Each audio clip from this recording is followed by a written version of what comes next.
My siblings split $18 million, and all I got was a dusty envelope. Inside was a card, and my life changed. Sometimes, contempt hurts more than poverty. Today, I'm going to tell you something I never thought I would. And if, for a second, you feel like this sounds familiar, I just ask that you leave a like and subscribe. It will help me to keep getting this off my chest. It's 10:30 in the morning at the law offices of Thompson & Associates in downtown Houston. The smell of old paper and stale coffee permeates the air conditioning that drones like a tired bumblebee. My name is Lucy Hope Miller. I'm 58 years old, and I'm sitting in a black plastic chair that creaks every time I move, my sweaty hands clutching a brown envelope that looks like it's spent years forgotten in some drawer.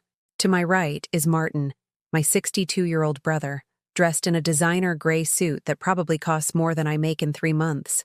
His Italian leather shoes shine so brightly, they reflect the fluorescent lights on the ceiling. He checks his Rolex every 2 minutes, as if he's in a hurry to get this annoying formality over with and return to his office as a financial director in the Galleria area. To my left is Yvonne, my 55-year-old sister, who chews gum with her mouth open while typing furiously on her latest model iPhone. She's wearing a pair of Chanel sunglasses that she hasn't taken off, even in here, and her Louis Vuitton bag rests on her crossed legs like a trophy. The scent of her expensive perfume, something French and ostentatious, is making me a little dizzy. The lawyer, a man in his 70s with a graying mustache and half-moon glasses, reads aloud the last will and testament of our mother, Hope Miller, who passed away 3 weeks ago at Ben Taub Hospital after a long battle with cancer that I faced alone, just as I've faced everything else for the last 20 years.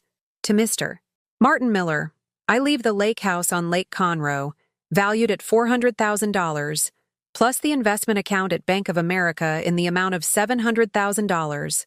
Martin smirks with that grin I've known since we were kids, the same one he'd make when Mom gave him the biggest piece of chicken at dinner. To Mrs. Yvonne Cervantes, I leave the condo in the Heights, valued at $500,000, plus the shares in the family business for $200,000. Yvonne stops chewing for a second and makes a small victory gesture with a clenched fist. And I'm still sitting there, in my sky blue polyester blouse that I bought 3 years ago at a thrift store, my worn-out synthetic leather shoes, and my gray skirt that I use for important occasions, like funerals and apparently for being publicly humiliated at law offices. And to Mrs. Lucy Hope Miller, the lawyer pauses awkwardly, as if what he's about to read makes him uncomfortable. I leave this envelope with a personal letter. The silence that follows is so thick you could cut it with a knife. Yvonne stops typing. Martin stops checking his watch. Even the air conditioning seems to have gone quiet. Is that all? Martin asks with a mix of surprise and relief he doesn't try to hide. According to what I have here, yes, sir. Just the envelope for Mrs. Miller. I feel as if a bucket of ice water has been dumped over my head. My hands tremble as I take the envelope the lawyer hands me. It's old, yellowish, with my name written in the shaky handwriting Mom had in her last months. The paper is soft from use, as if it had been touched many times. Well, Martin says, standing up and adjusting his tie. I suppose Mom knew what she was doing. Yvonne takes off her sunglasses for the first time and looks at me with those green eyes we inherited from Dad. But on her, they always seem as cold as ice. No offense, Lucy, but Mom knew that you didn't make something of yourself like we did. She pops her gum. Your husband was still supporting you when he was alive. She knew you couldn't handle money. Martin laughs, a dry chuckle that twists my stomach in knots. Yeah, Lucy. You were always the one who did the least for the family. Mom was being generous just by giving you that envelope. Honestly, I thought she wasn't going to leave you anything. I just sit there, feeling the floor open up beneath my feet. 23 years taking care of Mom, day and night. 23 years cleaning up her vomit when chemotherapy ravaged her body. 23 years sleeping on a cot next to her bed to stay on top of her medication every 4 hours. 23 years without vacations, without a partner, without a life of my own, and they think I was the one who did the least. You two didn't even come to be with her in her final weeks. I murmur, my voice barely a whisper. Excuse me? Martin turns to me, frowning. That you two didn't even... But my voice breaks. Like always. My whole life. Yvonne sighs dramatically. Lucy, we had responsibilities, important jobs, families to support. We couldn't be playing nurse like you. Playing nurse? Those words stab me in the chest like daggers. 23 years of my life, reduced to a game. Besides, Martin continues as he signs the last of the papers, we always sent Mom money. For her medicine, for private doctors, so that you would have something to live on too. In a way, we were supporting you all these years. We were supporting you too. I feel sick. Because they're right about one thing. They sent money. $100 every couple of months. While I stopped working completely to care for Mom 24 hours a day. While I sold the little furniture I had to buy the adult diapers that Medicare didn't cover. While I lost my teeth because I couldn't afford the dentist. Putting every penny toward Mom's medication. The lawyer hands us copies of the documents. Martin and Yvonne walk out of the office, chatting animatedly about how they're going to sell the properties and reinvest the money. Martin mentions something about a trip to Europe he had planned with his wife. I remain seated for a few more minutes, the envelope in my hands. Outside, I can hear the Houston traffic, the car horns, the shouts of street vendors. Life goes on as normal while mine falls to pieces. I leave the law firm like a ghost. The March sun hits my face, but I don't feel its warmth. I walk down Main Street clutching my dusty envelope, while people rush to their jobs, their homes, their important lives. On the bus back to the East End, I sit next to a window fogged up by the breath of 40 passengers packed like sardines. A woman with a crying baby sits down next to me. The baby looks at me with those innocent eyes that don't yet know the pain of growing up. I open the envelope with trembling hands. Inside, there's a single sheet of paper, folded in 4. Mom's handwriting. The same script I've known since I learned to read. My dearest Lucy, if you're reading this, I'm no longer with you. I know your siblings never valued you. I know you sacrificed your life for me. I know it isn't fair. Behind the sewing cabinet, in the wooden wall that always creaks, there's something that is just for you. Forgive me for not telling you sooner. Your mother, who loved you more than I could ever show. The bus jerks to a stop, and I almost drop the letter. I quickly fold it and put it back in my purse, next to the blood pressure pills I can no longer afford, and the plastic rosary Mom gave me for my first communion. What could be behind the sewing cabinet? For the first time in weeks, I feel something akin to curiosity. I get off the bus at my stop in the East End, my legs shaking like jelly. The smell of tacos al pastor from Mr. Roberto's food truck hits my nose, mixed with the sweet aroma of boiled corn from Mrs. Carmen's rusty cart. They're the same street corners, the same faces, but today everything seems different, as if I'm seeing my own neighborhood through a fogged-up window. I walk slowly down Morelos Street, dodging puddles from last night's rain and the potholes the city promised to fix 3 years ago. My synthetic shoes make a wet sound against the cracked pavement. On the corner, Mr. Juvenile is sitting, as he does every day, in his white plastic chair, watching life go by while sipping a lukewarm Bud Light. "How are you, Miss Lucy?" he shouts from his doorway. "Did you get all your mother's affairs settled?" I just smile and keep walking. I don't have the strength to explain that my mother passed away 3 weeks ago and that my siblings took everything worth taking. The house where I've lived for 40 years of my life is at the end of the street, with its unfinished brick walls that I could never afford to have painted and its green gate that peels more with every rainy season. The little garden Mom loved so much is dry and yellow. Since she got sick, I haven't had time to water it. Between the medications, doctor's appointments, diapers, blended meals, and sleepless nights, the plants were the last thing on my mind. I enter the house and I'm met by that silence that is no longer new, but today it feels different, heavier, as if the walls know there's nothing left to protect in here. I sit in the same wheelchair where Mom spent her last 2 years, the one I got secondhand. It still has her cushion with embroidered flowers. It still smells faintly of the cream she used for her bed sores. I take the letter out of my purse and read it again, more slowly this time. Behind the sewing cabinet, in the wooden wall that always creaks. The sewing room is at the back of the house, where my brother's bedroom used to be when we were kids. After they left for college, Martin to the University of Texas and then for his master's at Rice, and Yvonne to study business at a private university in Dallas, Mom turned the space into her workshop. That's where she taught me to sew when I was 12. A woman always needs to know how to do something with her hands, sweetie, she would tell me, showing me how to thread the needle without letting the thread slip. Men can leave, money can run out, but what you know how to do with your hands, no one can ever take that away from you. How ironic. I learned to sew, to cook, to clean, to care for the sick, to administer medicine, to carry people who couldn't walk. And in the end, none of it was enough for my siblings to see me as anything more than a glorified maid. I pushed the door to the sewing room open. The wooden cabinet is there, old and scratched, with doors that have never closed properly since Dad left. It's a heavy piece of furniture, the kind they used to make to last a lifetime.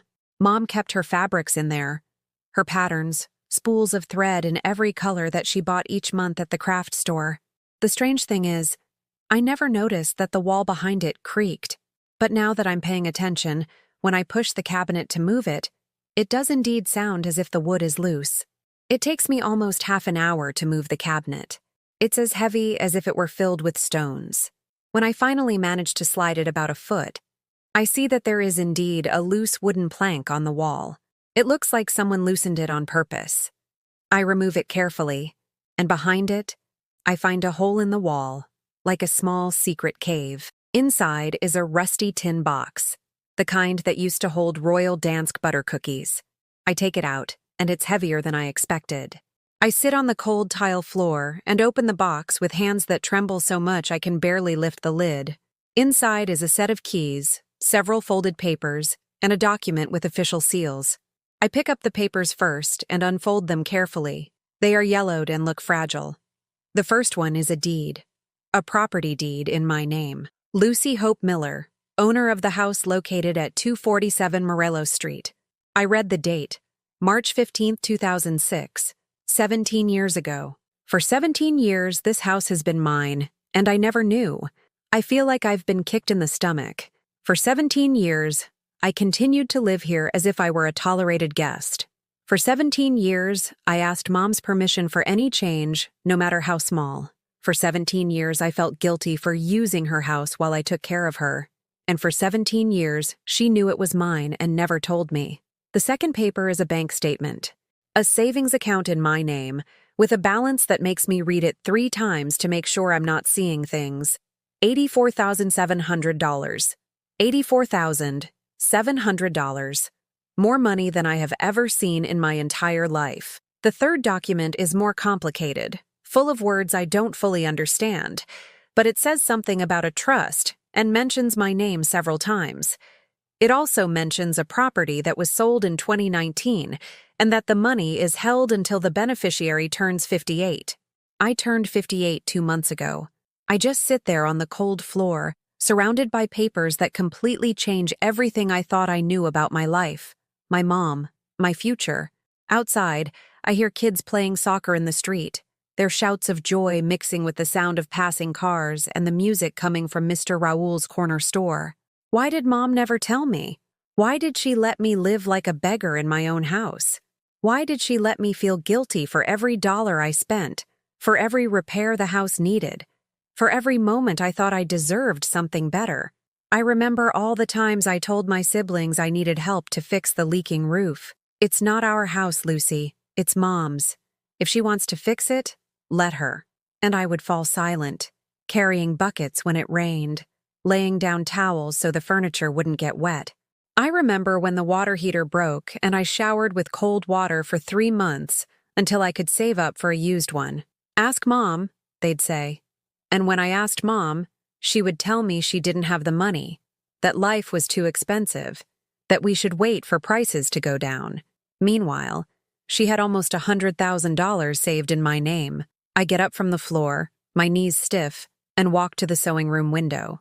From there, I can see the backyard where Mom planted her lemon tree 20 years ago. That tree has grown so much that it now shades almost the entire yard. Its fat, yellow lemons hang like little suns, ready to be picked. Mom always said the lemons from that tree were the sweetest in the neighborhood. Neighbors would come by to ask for some to make lemonade, to cure colds, to use for cleaning, and she always gave them away freely. Good things are meant to be shared, sweetie. If you don't share them, they turn sour. But she didn't share the truth with me. She didn't share the peace of mind of knowing I had a safe place to live. She didn't share the dignity of knowing I owned something, even if it was just this humble little house with its unfinished walls and cheap tile floors.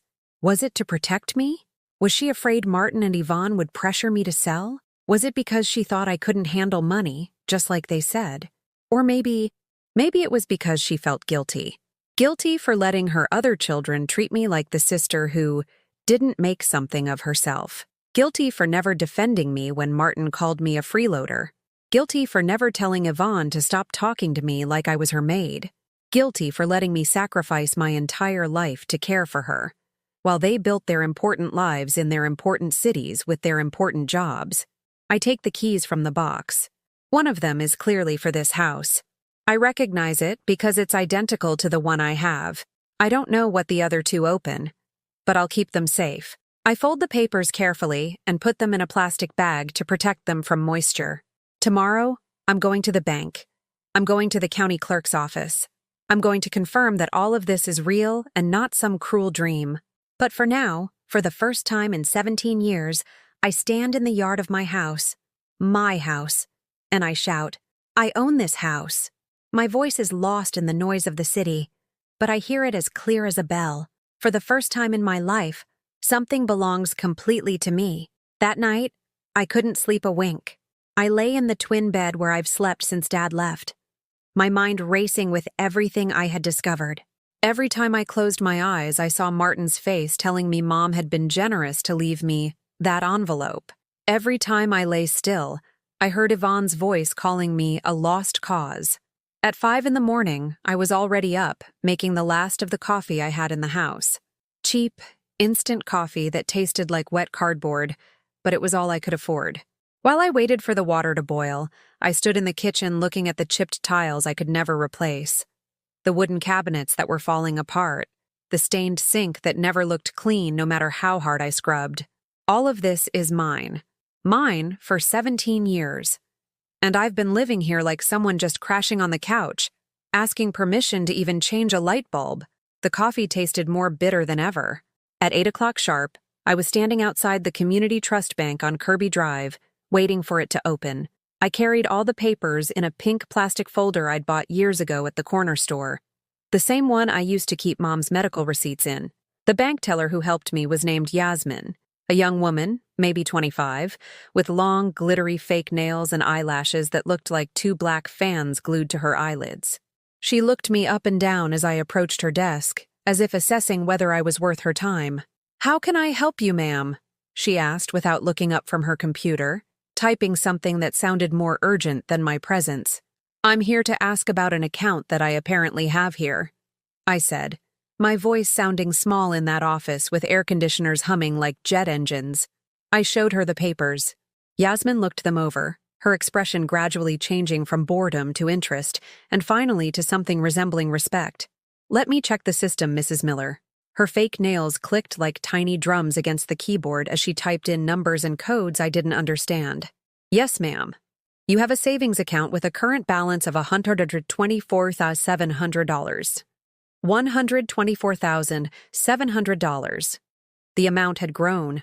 The interest, Yasmin explained with a smile she hadn't had when I arrived, had been accumulating all these years. "And you also have a trust that was automatically activated when you turned 58. Would you like me to review those documents as well?" The trust contained an amount that left me speechless. $280,000. $280,000 from the sale of a property that had belonged to my paternal grandfather, and which Mom had sold in 2019 without telling anyone. In total, I had over $400,000. My siblings had just inherited $1.8 million between them, and I had over $400,000 that I didn't even know existed. "Is there a problem with the accounts?" I asked Yasmin, because I couldn't believe it was all real. "No problem at all, Mrs. Miller. In fact, congratulations. It's not often you see this kind of financial planning. Your mother clearly loved you very much." I left the bank feeling like I was walking on a cloud. $400,000. Enough money to live comfortably for the rest of my life. Enough money to fix the house, to buy new clothes, to eat without counting every penny.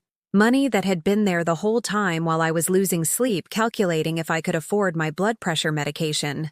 When I got home, I found a surprise that brought me crashing back to reality.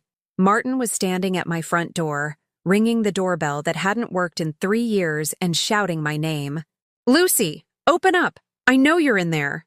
I opened the door, and there he was, wearing the same gray suit from yesterday but now wrinkled, and with an expression I had never seen on his face. He looked desperate. "We need to talk," he said, pushing the door to enter without an invitation. "What do you want, Martin?" "Look, Lucy, I'm here to make you a proposal. Yvonne and I were thinking, and maybe we were too hard on you yesterday at the lawyer's office." He sat on the living room sofa without being asked, just as he always had, as if it were his house, as if I were the guest. "The thing is, this house is too big for you alone, and you don't have the means to maintain it. It's just going to fall apart. You'll have to pay property taxes, utilities, repairs." Ah, now I understood where this was going. "So we thought the best thing would be to sell this house and split the money 3 ways. That way, you'd have enough to buy yourself something smaller, more appropriate for a woman of your age and situation." "My situation?" "Well, yeah, Lucy. You don't have a job, you don't have money, you don't have a husband. This house is too much responsibility for you." I just stood there, watching him talk as if he were my legal guardian, as if he were my dad giving me advice on what was best for me. "I've already spoken to a real estate agent," he continued, pulling a business card from his wallet. "He says this house, in its current condition, could be worth about $150,000. It's not much, but divided by 3, that's $50,000 for each of us. That's enough for you to get a small place in a neighborhood further out. $150,000. That was Martin's entire valuation of the house where we grew up, where Mom spent 60 years of her life, where I had dedicated 40 years of mine. "And besides," he went on, getting comfortable on the sofa, "we can help you with the paperwork. You don't know about these legal things. You could get into trouble if you try to do it alone, of course, because I was too stupid to understand legal paperwork." "And what if I don't want to sell?" I asked, my voice coming out firmer than I expected. Martin laughed, a laugh that sounded just like the one he had when we were kids and he would take my toys. "You don't want to sell? Lucy, be realistic. How are you going to maintain this house? What are you going to pay with when the water tank breaks, when the pipes get clogged, when the bathroom ceiling, which is already rotting, finally caves in?" He was right about one thing. The house needed repairs. A lot of them. But now I had the money to pay for them. "Besides," he continued, "legally, Mom left me and Yvonne as executors of the will. That means we have a certain authority over the family properties." That didn't sound right, but Martin had always been good at using complicated words to confuse me. "Think about it, Lucy. It's the smartest decision you can make." He got up from the sofa and headed for the door, but before leaving, he turned back to me. "By the way, the real estate agent is coming tomorrow to do the official appraisal. Around 10 in the morning. Make sure you're here so he can see the whole house." And he left, leaving me standing in my own living room, feeling that familiar sensation of having been run over by a truck.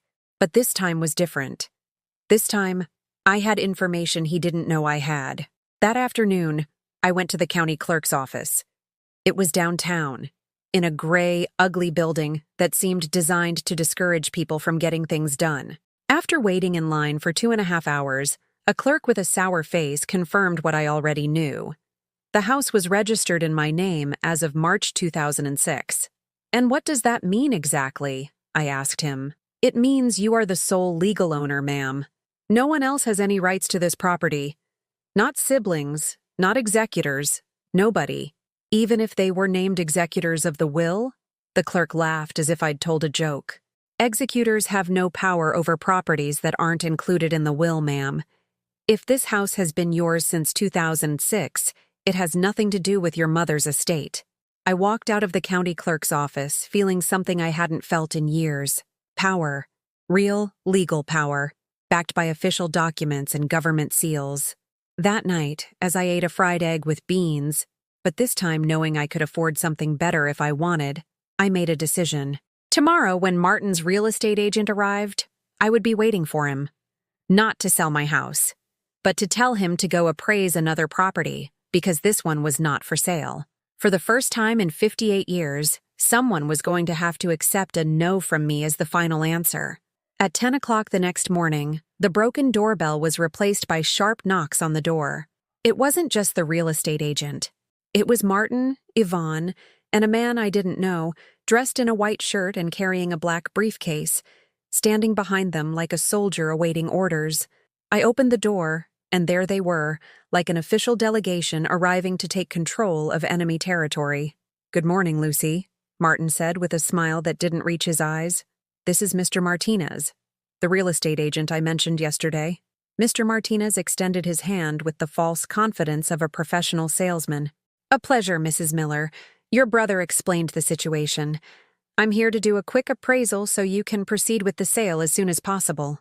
"There isn't going to be a sale," I said, not moving from the doorway. The three of them just stood there as if I had spoken in a foreign language. Yvonne was the first to react. "Excuse me? Lucy, we already talked about this. It's what's best for everyone. Not for everyone. For you two." Martin took a step closer, and I could smell his expensive cologne mixed with nervous sweat. "Lucy, don't be stubborn. We're trying to help you. This house will bankrupt you. The expenses will be more than you can handle. I'll decide what I can and can't handle." Mr. Martinez cleared his throat uncomfortably. "Could we perhaps come inside to discuss this more privately?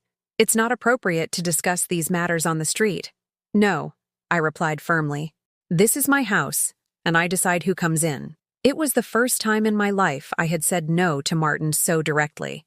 The first time I didn't immediately apologize after contradicting him. The first time I didn't lower my head when he gave me that look of authority he'd been using on me since I was 5 years old. "Your house?" Yvonne let out a laugh that sounded like the bark of a small, aggressive dog. "Lucy, this was Mom's house. Mom died. Now it belongs to all of us." I took the papers I had brought to the bank the day before from my purse. I unfolded them slowly, taking my time, enjoying for the first time the feeling of holding cards my siblings didn't know existed. "This house has been mine since March 15, 2006, I said, showing them the deed. "Mom transferred it to me 17 years ago. It's registered in my name at the county clerk's office. It was never part of her estate." The silence that followed was so profound I could hear the birds singing in the lemon tree in the yard, the distant sound of traffic on Kirby Drive, and the quickening breaths of my 3 uninvited guests. Martin was the first to recover from the shock. "That's impossible. Mom never told us anything about that. Apparently, Mom didn't tell you a lot of things." Yvonne snatched the papers from my hands and scanned them like a detective looking for forged evidence. "This has to be fake. Mom wouldn't do something like this without telling us." "Well, she did." Mr. Martinez looked awkward, shifting his weight from one foot to the other as if he wanted to run away. "Well, if there are legal documents proving ownership, then I have nothing to do here. If you'll excuse me—" But Martin stopped him with a gesture. "No, no, no. This isn't over. There has to be a mistake. These documents need to be reviewed by a real lawyer." "They have been reviewed," I said. "I went to the county clerk's office yesterday. The property is clear and registered in my name. There is no mistake." Yvonne handed the papers back to me as if they were burning her fingers. "And the money? How are you going to maintain this house? You're still unemployed, Lucy. You still don't have a dime." There it was. The question they had been dying to ask since they arrived. The question that revealed exactly what bothered them the most.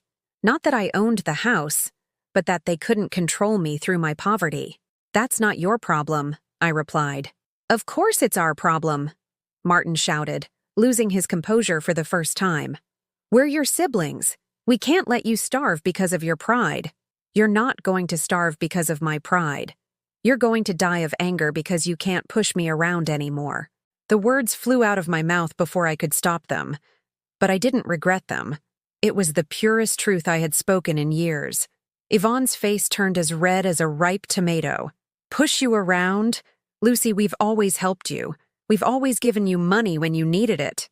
You gave me $100 every couple of months to shut me up so I wouldn't bother you." "That's a lie. Is it a lie that when the water heater broke, you told me to ask Mom?" Is it a lie that when I needed money for medicine that Medicare didn't cover, you told me to sell something? Is it a lie that never, not once in 23 years, did you offer to stay one night so I could get some rest? Each question was like a slap. I could see them shrinking, their expressions of indignation turning into something more like shame. But Martin wasn't ready to give up that easily.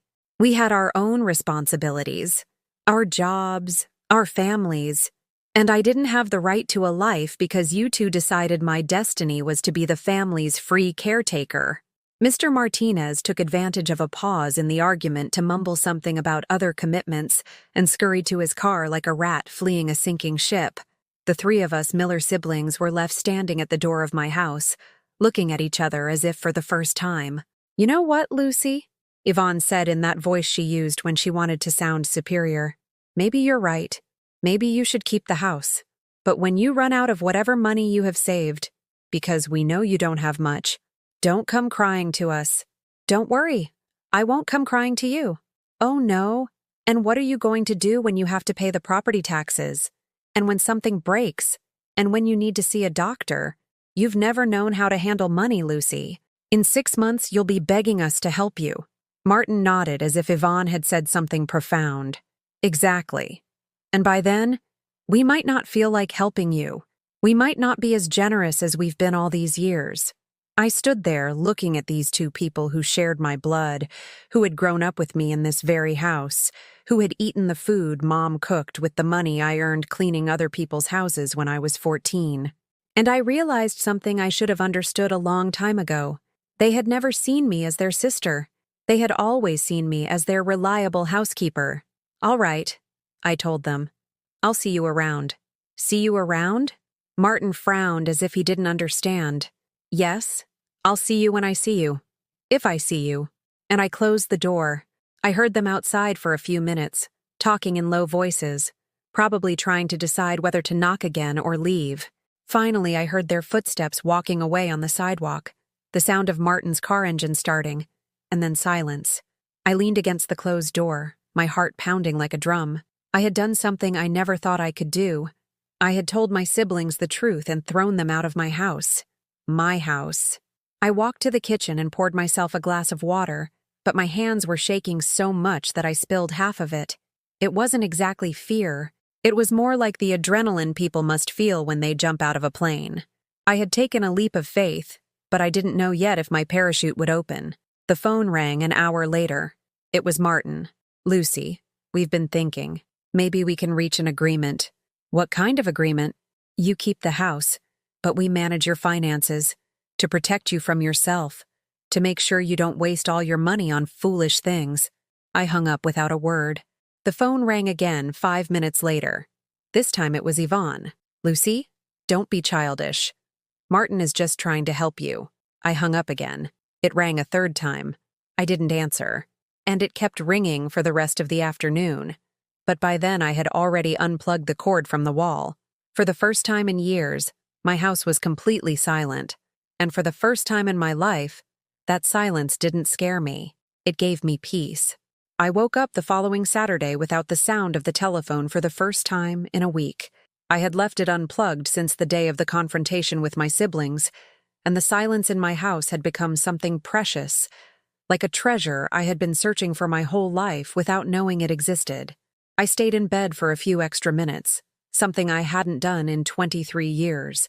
I always got up at 5:30 to make Mom's breakfast, give her her medication, and help her bathe. But there was no medication to prepare, no diapers to change, no one shouting from the other room that they'd dropped the remote or needed water, just silence. And for the first time, that silence didn't feel empty. It felt full of possibilities. I got up when I felt like it, at 8:30 in the morning, like a middle-class woman with free time, and made myself a real breakfast. Not the usual refried beans, not the watery egg I made to stretch my food. I went to the farmer's market and bought ingredients as if I were a normal person who could afford small luxuries. Fresh farm eggs, not the cheap ones from the supermarket. Real chorizo, not the kind made of pure fat. Freshly baked pan dulce from the local bakery, where the smell of conchas and cuernitos hugs you from the sidewalk. For the first time in years, I ate breakfast sitting at the dining room table instead of standing in the kitchen, eating hastily between one chore and another. I chewed slowly, savoring each bite as if it were my first breakfast ever. After breakfast, I did something I had never done. I went for a walk through the neighborhood with no specific purpose. I wasn't going to the pharmacy for medicine. I wasn't running to the market for an urgent item. I wasn't rushing to a doctor's appointment. I just walked. I saw my neighborhood with new eyes. Mrs. Mercedes's house on the corner, which always had the most beautiful garden, with its red roses and purple bougainvillea spilling over the fence. I had never stopped to truly admire them because I was always in a hurry. I passed by Eastwood Park, where kids were playing soccer on the concrete court, and young mothers pushed strollers while chatting. I sat on a rusty metal bench and just watched life go by, like people who have time to waste. A man about my age was there too, feeding breadcrumbs to the pigeons gathered at his feet. He had perfectly white hair, neatly combed back, and wore a clean, pressed light blue long-sleeved shirt. When he saw me looking, he smiled. "Good morning, ma'am. Beautiful day, isn't it?" "Yes," I replied, feeling strange talking to a stranger for no urgent reason. "Very beautiful. I come here every Saturday," he said as a particularly fat pigeon hopped onto his shoe. "It's my ritual since I retired. The pigeons already know me." "What did you retire from?" "I was an elementary school teacher, 40 years at the same school, just 3 blocks from here." "And what do you do?" The question caught me off guard because I didn't have an easy answer. What did I do? For 23 years, I had been a caregiver for my mother, but that job had no hours, no salary, and no official recognition. Before that, I cleaned houses, sold food on the street, sewed clothes for hire, but it had never been something I could describe with pride. "I just retired too," I said. And as I said it, I realized it was true in a strange way. "Congratulations! Then you know how wonderful it is to have time for yourself." Time for yourself. What a strange and wonderful concept. We chatted a little longer. His name was Mr. Roberts. He had been a widower for 5 years, and he had 3 children who lived in other cities and visited once a month. He told me about his retirement routines. The park on Saturdays, Tai Chi classes on Tuesdays and Thursdays at the community center, and dominoes with other retired teachers at the local cafe. "And do you have any hobbies?" he asked me. Hobby. Another word that wasn't part of my vocabulary. Hobbies were for people with free time, for people whose basic needs were met, for people who could afford to do things just for pleasure. "I like to sew," I said, remembering the hours I spent in the sewing room while Mom slept, mending her clothes or doing small repairs for the neighbors. "How wonderful. My wife used to sew. I still wear some of the shirts she made me 10 years ago. They last longer than the ones they sell in stores." When I said goodbye to Mr. Roberts and returned home, I went straight to the sewing room. I hadn't been in there for weeks. Not since the day I found the papers hidden behind the cabinet. The Singer sewing machine was still there, dusty but in perfect working order. It was an old, pedal-powered machine that Mom had bought secondhand when I was 15. "This machine will get us out of a lot of jams, sweetie," she had told me. "Sewing is a noble craft. People will always need their clothes mended," and she was right. For years, neighbors brought me pants to hem, dresses to take in, shirts to patch. I charged them very little, next to nothing, because I was embarrassed to ask for more from people who also had little. But now, I could sew for pleasure, not for need. I found a beautiful piece of fabric that Mom had bought and never used. A cotton print with little yellow flowers she had saved for a special occasion that never came. I decided to make myself a new blouse, something that would fit me well, something that would make me feel pretty. I spent the whole afternoon sewing. My hands remembered the motions as if it were only yesterday. The needle moving up and down, the hypnotic rhythm of the pedal, the satisfaction of watching pieces of fabric turn into something useful and beautiful. When I finished, I tried on the blouse in front of the cabinet mirror. It fit perfectly. The yellow of the flowers made my skin look less pale, less tired. For the first time in years, I looked at myself in the mirror and didn't immediately think about everything that was wrong with me. That night, I ate dinner at the dining table again, wearing my new blouse. Even though I had nowhere to go and no one to impress, I ate slowly, chewing well, savoring the food I had bought without counting every penny. After dinner, I sat in the backyard with a cup of chamomile tea I bought just because I liked the smell. The lemon tree was heavy with ripe fruit, and I decided that tomorrow I would make lemonade just for myself, not because someone asked me to, but because I felt like it. The stars seemed brighter that night, or maybe I was just seeing them with different eyes. The air smelled of jasmine from the neighbor's house, and the food Mrs. Esperanza was cooking for her family's dinner. The normal sounds of people living normal lives. And for the first time, I was living a normal life too. On Sunday, I woke up without rushing again.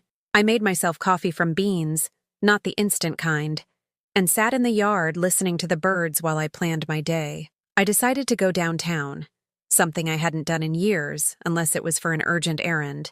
I put on my new blouse, my least worn-out shoes, and took the bus toward the city center.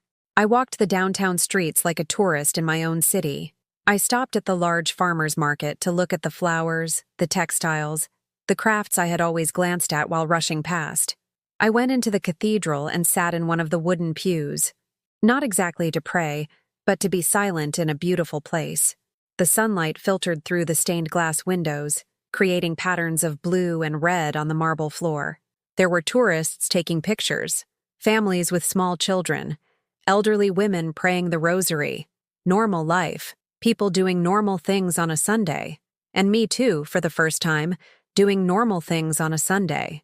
When I returned home that afternoon, I felt different. Not just rested, that was new too, but something deeper. I felt as if I had been holding my breath for 23 years and had finally been able to exhale. That night, I slept for 8 full hours without waking up once to check if Mom was okay, if she needed water, if she had wet the bed. I slept the deep sleep of someone who doesn't have to be alert for another person's cries for help. And when I woke up on Monday morning, I realized something life-changing. For the first time in decades, I was excited to see what the day would bring. I wasn't afraid. I had no urgent obligations. I had no one yelling at me from another room. I just had time, enough money to live with dignity, and a house that was completely my own. And for the first time in my life, that felt like more than enough.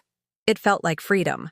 3 weeks after my awakening to freedom, once I had settled into my new routine as a woman with free time, my morning walks, my sewing afternoons, my unhurried breakfasts, the phone I had reconnected rang with an insistence that told me trouble had returned. It was Yvonne, but her voice sounded different. It no longer had that usual arrogant confidence. It sounded desperate. "Lucy, we need to talk. It's urgent. What do you want, Yvonne?" We need to see you. Martin and I want to propose something that will be good for you." There was something in her tone that put me on high alert. This wasn't the bossy Yvonne I knew. This Yvonne sounded like she was asking for a favor. "What is it about?" "I can't explain over the phone." "Can we come see you this afternoon?" "Please, Lucy. It's important." The please caught me so off guard that I agreed without much thought. They arrived at 4 in the afternoon in Martin's car, but when I saw them get out, I realized something had drastically changed. Martin was no longer wearing his expensive suits. He wore a wrinkled shirt and pants that had seen better days. Yvonne wasn't wearing her designer accessories either. Her purse was a cheap imitation, and her shoes looked worn. I invited them into the living room, but this time it was different. They didn't sit down as if they owned the place. They perched on the edge of the cushions like uncomfortable visitors. "What's going on?" I asked directly. Martin and Yvonne looked at each other, as if deciding who would speak first. "Lucy," Martin began, in a voice I had never heard from him, "we've come to apologize." I was so stunned I couldn't say a word. "And also," Yvonne continued, "to ask for your help." There it was. The truth. They had come to ask for my help. Mom's inheritance. Martin paused, running his hands through his hair in a way that made him look years older. "We ran into some trouble." "What kind of trouble?" "I invested my share in a business a friend recommended," Martin confessed. "A restaurant in the Galleria that was supposed to be a huge success. We lost everything. The restaurant went bankrupt in 2 months. And I," Yvonne continued, her voice cracking, "lent my money to Edward for his import business. He told me he'd pay me back double in 6 months. Edward was Yvonne's husband, a man who had always struck me as someone who promised much and delivered little. Edward disappeared a week ago, Yvonne whispered. He took all the money and we don't know where he is. He left a letter saying he had huge debts and was leaving the country. I sat there, processing what they were telling me. In 3 weeks, my siblings had lost the entire $1.8 million they had inherited. Everything? I asked. Everything, Martin confirmed. We even had to sell the car I'm driving. This one is borrowed from a friend. Lucy, Yvonne said. And for the first time in my life, I saw her cry. We're ruined. We don't even have enough to pay the rent on our apartments this month. A long silence filled the living room. Outside, the normal sounds of the afternoon continued. Children playing, cars passing, the distant music from the corner corn stand. And what do you want me to do? I finally asked. We know you were always the smartest with money, Martin said, the irony so thick I wanted to laugh. We know you must have something saved up. We were wondering if you could lend us something, Yvonne continued. Anything. Just to get by while we find jobs. Jobs. Martin was 62 and had never looked for a job because he'd always had his secure position at the financial firm. Yvonne was 55 and her only job had been spending Edward's money. How much do you need? I asked. Not because I was considering helping them, but because I was curious about the extent of their nerve. About $20,000 would cover our immediate needs, Martin said. The deposit on a cheaper apartment, some food, basic clothes. $20,000. An amount that was immediate needs to them but had been an entire fortune to me just a month ago. And of course, Yvonne added quickly, we'd pay you back with interest. As soon as we're back on our feet. I got up from my chair and walked to the window overlooking the garden. The lemon tree was heavier with fruit than ever, its yellow lemons shining in the afternoon sun. You know what? I said without turning to look at them. For 23 years you told me I didn't know how to handle money. Lucy, I'm not finished, I interrupted. For 23 years, you treated me like I was an incompetent person who needed your supervision and your charity. I turned to face them. For 23 years you told me I was a freeloader, a lost cause, that Mom was being generous just by leaving me a dusty envelope. Martin hung his head. Yvonne dabbed her tears with a crumpled tissue. And now, I continued, my voice growing stronger with each word, now that you've lost $1.8 million in 3 weeks, you come asking for help from the one who never knew how to handle money. We know we were wrong about you, Martin mumbled. We didn't value you like we should have. You didn't value me? You used me as a free maid for decades. And when Mom died, you wanted to throw me out on the street like an old dog. You're right, Yvonne said through sobs. We were unfair to you. But we're siblings, Lucy. We're family. Family. The word they had used to manipulate me so many times, to make me feel guilty whenever I thought of myself before them. Do you know what Mom had saved for me? I asked them. They looked at each other, curious. $400,000. The silence that followed was so profound you could have heard a pin drop. $400,000 that was there the whole time while you were giving me $100 every couple of months like it was charity. 400,000? Yvonne whispered. 400,000. And this house, which has been mine for 17 years, and other properties that Mom sold and saved the money for in my name. Martin turned pale as a sheet. Mom knew exactly who couldn't handle money, I continued. That's why she never told you anything. That's why she protected me from you. Lucy, Martin said, his voice trembling. If you have 400,000, you can help us. 20,000 is nothing to you. And there it was, the true face of my siblings. Not even the revelation that I had more money than them had changed their fundamental attitude. I still existed to serve them. You're right, I told them. $20,000 is nothing to me.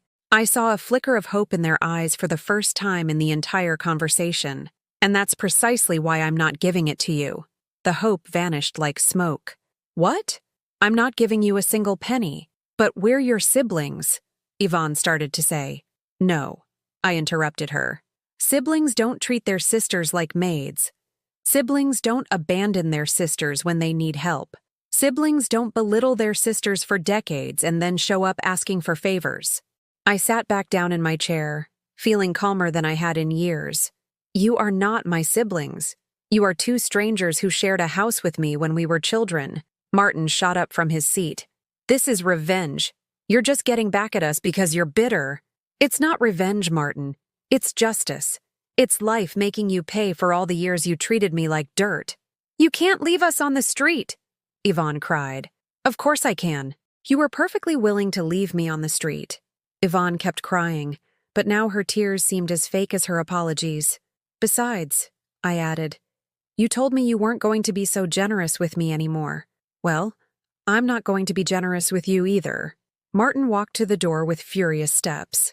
You're going to regret this, Lucy. When you're old and alone, you'll remember us. I'm already old, I replied. And thanks to you, I was already alone. The only difference is that now I have peace. They left, slamming the door so hard it rattled the window panes. I sat there in the living room, listening to the echo of the slam fade into the silence of my house. And then I did something I hadn't done in decades. I laughed. I laughed loud and hard until my stomach hurt. I laughed because I had been free and hadn't realized it until now. I laughed because my siblings had lost $1, $8 million, and I had gained over 400,000 without lifting a finger. I laughed because life, after 58 years, had finally been fair to me. And when I finished laughing, I went to the backyard and picked some lemons from the tree. I was going to make lemonade. To celebrate. 2 months after the final confrontation with my siblings, I was standing in front of the bathroom mirror admiring a woman I barely recognized. The reflection looking back at me had her hair dyed a soft brown instead of the neglected gray I had worn for years. She had a manicure. Not perfect like Yvonne's, but clean and cared for. She was wearing a new royal blue blouse that I had sewn myself from a beautiful fabric I bought without looking at the price. But the most surprising changes weren't physical. It was something in my eyes. A tranquility I had never seen there before, as if I had finally found my place in the world. That morning I had an important appointment, an appointment I never would have imagined having 3 months ago, when I was still the invisible Lucy who lived to serve others. I left the house, my house, with a sense of purpose I had never experienced. I walked through the streets of the East End feeling that every step was taking me toward something new, something that belonged completely to me. The appointment was at a small but well-located commercial space on Kirby Drive, just a 10-minute walk from my house. The owner, Mr. Salvador, was an older man who had decided to retire and was looking for someone trustworthy to take over his business. Sewing and alterations, read the worn sign hanging over the glass door. When I entered, Mr. Salvador greeted me with a warm smile. He was a man in his 70s, with hands stained from decades of working with fabrics and threads, and kind eyes that reminded me a little of my dad, back when he was still good. Are you Mrs. Lucy? Yes, sir. I'm here about the ad for the shop. Come in, come in. Let me show you around. The space was small but had everything necessary. 3 industrial sewing machines, large work tables, an industrial press, shelves for organizing jobs, and a small office for meeting with clients. The walls were decorated with photographs of wedding dresses Mr. Salvador had made over the years, and there was a pleasant smell of new fabric and starch. My wife and I had this business for 35 years, Mr. Salvador explained, stroking one of the machines as if it were a beloved pet. She passed away last year, and I no longer have the strength to carry on alone. What kind of work did you do? A little bit of everything. Alterations, dresses for special occasions, school uniforms, curtains for homes. The people in the neighborhood know us well. We have customers who have been coming for 20 years. He showed me a thick ledger where he had logged pending jobs. There were over 50 orders waiting, pants to be hemmed, dresses to be taken in, jackets to be tailored, curtains to be made. Enough work to keep busy for months. And how much are you asking for the business? $80,000. That includes all the machines, the furniture, the client list, and I'll stay on for the first 2 months to teach you everything you need to know. $80,000. A year ago, that amount would have seemed impossible. Now, it represented less than 20% of what I had in savings. Can I think about it? I asked, although I already knew what my answer would be. Of course, ma'am, but don't take too long. I've had a few other interested parties. I left the shop feeling an emotion I didn't know how to describe. It wasn't just excitement, though I felt that too. It was something deeper. It was the feeling of having finally found something that was truly for me. I walked down Kirby Drive seeing everything with new eyes. This was going to be my territory. Here was the bank where I would make my deposits, the office supply store where I would buy my materials, the diner where I could have lunch between clients. At Eastwood Park, I found Mr. Roberts, my pigeon-feeding friend, sitting on his usual bench. "Mrs. Lucy, how are you?" "Very well, Mr. Roberts. Better than ever, I think. You look radiant. Did something good happen?" I told him about the shop, about my decision to buy it, about the prospect of having my own business at 58 years old. "That's wonderful," he exclaimed, accidentally scaring away the pigeons at his feet. "You know what? My daughter-in-law needs a dress altered for her sister's wedding. You could have your first customer." My first customer. The words sounded like music to my ears. That afternoon, I called Mr. Salvador and told him I wanted the shop. We arranged to meet the next day to sign the papers and transfer the funds. I couldn't sleep that night from the excitement. I lay awake imagining how I would decorate the place, what kind of work I would specialize in, how I would organize my schedule. For the first time in my life, I was planning a future that excited me instead of scaring me. The following week, after completing all the legal paperwork and having Mr. Salvador show me the tricks of the trade, I officially opened Lucy's Sewing and Alterations. I changed the name on the sign but kept the decor that Mr. Salvador had arranged with so much love. I added a few plants by the entrance and bought new cushions for the chairs where clients waited. My first day as a business owner was a rainy Tuesday in April. I woke up at 5 in the morning, not out of obligation as I had for decades, but out of sheer excitement. I got ready with care, ate a peaceful breakfast, and walked to my business feeling like I was heading to a place where good things awaited me. I opened the doors at 8 o'clock sharp and sat behind the counter to wait. At 8:30, my first customer arrived. Mrs. Carmen, a woman in her 40s who needed a dress hemmed for her grandson's baptism. "Are you the new owner?" she asked curiously. "Yes, ma'am. I'm Lucy Miller. Mr. Salvador told me you sew beautifully, that you learned as a girl." As I took Mrs. Carmen's measurements and pinned the dress for alterations, I realized something extraordinary. I was doing exactly what I had done for years when I mended clothes for neighbors, but it felt completely different. Now, I wasn't doing it out of financial desperation or to help others without a thought for myself. I was doing it because it was my business, my decision, my way of making a dignified living. "When do you need it by?" I asked her. "By Saturday, if possible." "Perfect. It will be ready for you on Friday afternoon." When Mrs. Carmen left, I was alone in my shop, surrounded by the productive silence of waiting machines and neatly organized fabrics. But it wasn't the empty silence of before. It was a silence full of possibilities. Over the next few weeks, the business started to pick up.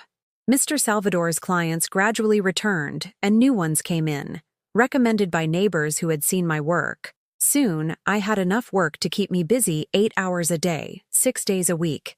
But the most important thing wasn't the money, though it was comforting to deposit my earnings in the bank each week. The most important thing was the sense of purpose that getting up each morning gave me. One afternoon, while working on the hem of a skirt, I heard someone tap on the glass door. I looked up and saw a young woman, about 30, with a baby in her arms and a desperate look on her face. "Excuse me," she said when I opened the door. "Do you do rush alterations?" "It depends on how rushed and what kind of alteration. I have a job interview early tomorrow morning, and the sleeve on my only blazer is ripped. I don't have money to buy a new one. And this job, I really need it." I recognized her immediately. She was me, 3 months ago. She was any woman who had run out of options and needed someone to offer a helping hand. "Show me the blazer," I told her. The tear was large, but it was in a place where it could be mended without being too noticeable. It was an hour's work, 2 at most. "How much would you charge?" she asked, her voice trembling. Normally, I would have charged $20 for that job. But there was something in her eyes, in the way she held her baby, in her quiet desperation, that reminded me too much of myself. "Don't worry about that right now," I told her. "Let me see what I can do."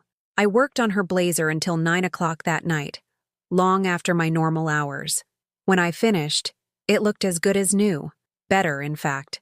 When the young woman returned the next day to pick it up, she had a smile that lit up her whole face. "It's perfect. How much do I owe you?" $5, I told her. $5? Are you sure? I'm sure. And I hope your interview goes very well. She left, carrying her baby and her repaired blazer. But before she went out the door, she turned back to me. "Thank you for treating me with dignity, ma'am. You have no idea how much that means." That night, as I closed up the shop and counted the day's earnings, I realized something that filled me with a deep satisfaction. For the first time in my life, I had the power to help someone else. Not from a place of desperation or obligation, but from a place of abundance. I had a thriving business, a home of my own, money in the bank, and time to do as I pleased. But more than that, I had something I had been searching for 58 years without knowing it. I had self-respect. And that, I realized as I walked home under the Houston stars, was worth more than all the millions in the world. 6 months after opening my shop, I'm sitting in my backyard with a cup of coffee, the good kind, the one that smells like heaven and tastes like dignity, watching the sunset paint the sky orange and pink over the rooftops of the East End. The lemon tree is lusher than ever, its fruits hanging like small golden lamps in the soft afternoon light. It's Saturday, my day off. A concept that never existed in my vocabulary until recently, but one I now guard like a sacred treasure. The shop is doing better than I ever dared to dream. I have a 2-week waiting list, and I've had to hire Hope, a 25-year-old who studies fashion design in the evenings and helps me with the simpler jobs in the mornings. I pay her well, better than I was ever paid, because I understand what it's like to work hard without receiving the recognition you deserve. The house is unrecognizable. I hired a contractor to fix the leaky roof, retiled the bathroom, and painted all the walls in cheerful colors: yellow in the kitchen, sky blue in my bedroom, bright pink in the living room. I bought new furniture, not luxurious like my siblings had, but comfortable and mine. Every chair, every table, every painting was chosen by me, for me, without asking anyone's permission. The front yard now has flowers of every color: red roses, white daisies, fuchsia geraniums that Mr. Roberts helped me plant one afternoon when he came to visit. Because yes, I have friends now. People who come to see me because they like me, not because they need something from me for free. Early this morning, while I was watering the plants, I saw a familiar car park in front of my house. It was Martin's borrowed car, the same one he was driving the day they came to ask me for money. For a moment, I felt a pang of anxiety in my stomach, that automatic reaction you develop after decades of emotional abuse. But then I took a deep breath and reminded myself who I am now. Lucy Hope Miller, homeowner, business owner, owner of her own life. Martin got out of the car alone. He looked worse than the last time I saw him, thinner, his clothes even more worn, with the defeated expression of someone who has lost more than they can ever get back. He walked to my door with slow steps, as if each one took a monumental effort. "Lucy," he said when I opened the door. "Can we talk?" "What do you want to talk about, Martin?" "I came to apologize. For real this time. Not to ask for anything. Just to say I'm sorry." I invited him in.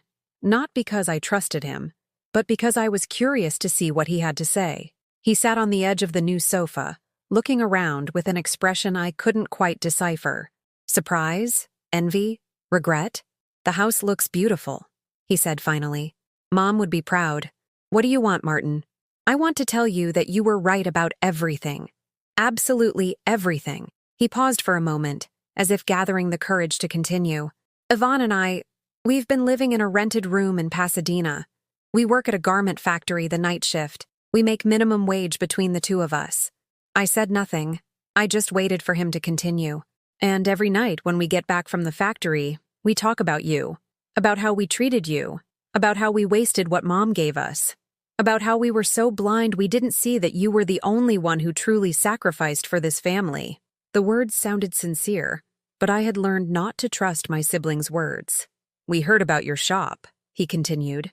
"People in the neighborhood speak very highly of you. They say you're fair, that you do beautiful work, that you help people who need it." And we realized Mom was right. You were always the strongest of us, the smartest, the most generous. We were just two lucky, selfish people. He stood up from the sofa as if to leave but stopped at the door. I'm not here to ask you to forgive us. I'm not here to ask for money. I'm just here to say that I'm really happy to see you doing well. You deserve it more than anyone. And that if one day, if you ever need a real family, we want to learn how to be one. He left without waiting for an answer, leaving me standing there with a whirlwind of emotions I didn't know how to process. Was he sincere? Was it another manipulation? Did it really matter? I realized it didn't. Not anymore. His regret couldn't change the past, but it also couldn't ruin my present. I had built a new life, a life that didn't depend on their approval or their affection. It was a life that was completely mine. That afternoon, while I was sewing the most beautiful quinceañera dress I had ever made, a pink satin gown with floral embroidery that had taken 3 weeks to complete, the shop phone rang. Lucy's Sewing and Alterations? Mrs. Lucy. This is Patricia, do you remember me? You fixed my blazer for my job interview a few months ago. Of course I remembered. The young mother with the baby who needed urgent help. Patricia, of course I remember. How are you? How did the job go? I got the position, and I'm calling because I want to order something special. My baby is turning 1, and I want to have a nice party for her. Could you make me a dress for the occasion? After I hung up, I sat there in my shop, surrounded by the work that gave me purpose and pride, thinking about the mysterious paths life takes. A year ago, I was an invisible woman living to serve others. I was poor, alone, without a voice or dreams of my own. My siblings saw me as a nuisance, and I saw myself as a burden. Today, I am a respected business owner in my community. I have a beautiful home, money in the bank, real friends, and the satisfaction of knowing that every day I am building something that belongs completely to me. But the most important thing of all is that I learned something no amount of money can buy. I learned to value myself. I learned that I don't have to buy anyone's love by being perfect or useful or invisible. I learned that I have the right to take up space in the world, to have opinions, to say no when something isn't right for me. I learned that true generosity is born from abundance, not desperation. And I learned that it's never too late to start over. Sometimes life teaches you hard lessons. It takes away everything you thought you had to show you what you really need. It forces you to lose so that you can find yourself. As I watch the sunset from my yard, I think of all the women who might be going through what I went through. Invisible women who have become so accustomed to serving that they've forgotten they also deserve to be served. Women who have put everyone else before themselves for so many years that they no longer even know what they truly want. To those women, I want to say, it is never too late to bloom. It is never too late to demand respect. It is never too late to discover your own worth. The lemons on my tree are shining in the golden evening light, sweet and perfect, waiting to be picked. Like the opportunities I now know how to recognize. Like the life I finally decided to live for myself. And you, who have listened this far, let me ask you something. Have you ever been in a situation like mine? Or do you know someone who has? Tell me about it in the comments. And if this story touched your heart, please leave a like and subscribe to the channel so this message can reach someone else who needs to hear it. Because we all deserve to bloom. We all deserve respect. And we all deserve a second chance to write our own story.